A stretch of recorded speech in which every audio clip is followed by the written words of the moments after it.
बिस्मिल्लाहिर्रहमानिर्रहीम। मोहतरम नाजरीन, अस्सलाम वालेकुम वरहमतुल्लाहि वबरकातुहू। नाजरीन, आसान, सादा और बहुत ही कीमती नुस्खे अपलोड करने का सिलसिला जारी है। इंशाअल्लाह ये नुस्खे, वज़ाइफ और दम आपकी खिदमत में पेश करते रहेंगे। आज जिस टॉपिक पे हम गुफ्तगू कर रहे हैं वो ख़ारिश का टॉपिक है। ख़ारिश इंतहाई तकलीफ़ दे ढीठ मर्ज़ है। आज हम इस वीडियो में उसकी वजूहात कि ख़ारिश किस वजह से लाहक होती है, किस वजह से ख़ारिश का मर्ज़ लगता है और उसका इलाज भी हम इस वीडियो में इंशाअल्लाह आपको मुजर्रब और कामयाब नुस्खा बताएंगे।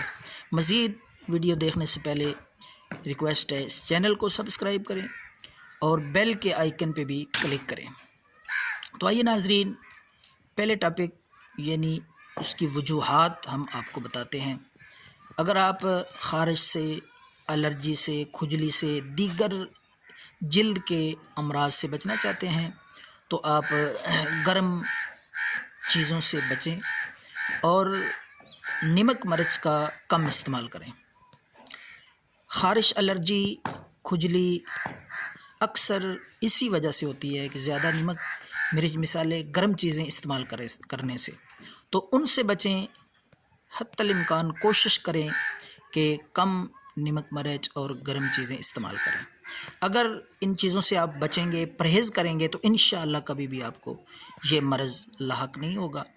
आप महफूज रहेंगे ख़ारिश से, एलर्जी से, खुजली से। तो नाजरीन, हम इस वीडियो में आपको बताते हैं इसका इलाज क्या है। तो मुजर्रब, बेहद आसान, सादा सा नुस्खा है लेकिन है बड़ा ज़बरदस्त, कीमती। आप 2-3 दिन इंशाअल्लाह इस्तेमाल करेंगे तो पुरानी से पुरानी ख़ारिश, खुजली और एलर्जी अल्लाह के फ़ज़ल से ख़त्म हो जाएगी। तो नाजरीन, आपने काफूर ले लेना है। ये आपको पिनसार स्टोर से बआसानी मिल जाएगा।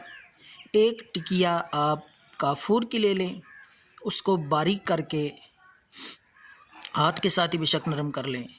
अच्छी तरह बारीक करके उसको एक शीशी तेल यानी तकरीबन 50 ग्राम सरसों का तेल उसमें डाल के रख दें धूप में। आधे घंटे के लिए रख दें तो वो मिक्स हो जाएगा, हल हो जाएगा और उस काफूर का असर तेल में बराबर मिक्स हो जाएगा।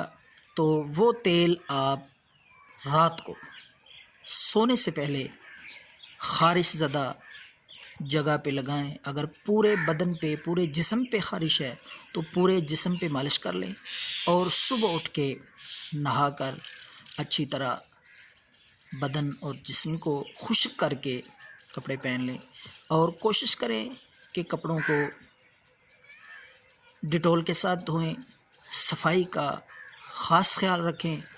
अपने लिबास, तौलिए और दीगर जिस्म के बाकी लिबास को भी साफ़ सुथरा रखने की कोशिश करें। इंशाअल्लाह आप इस मर्ज़ से बच के रहेंगे, महफूज रहेंगे। तो ये नुस्खा फ़ी सबिलिल्लाह सवाब की नीयत से लोगों तक पहुँचाएँ, बताएँ ताकि लोगों का फ़ायदा हो सके।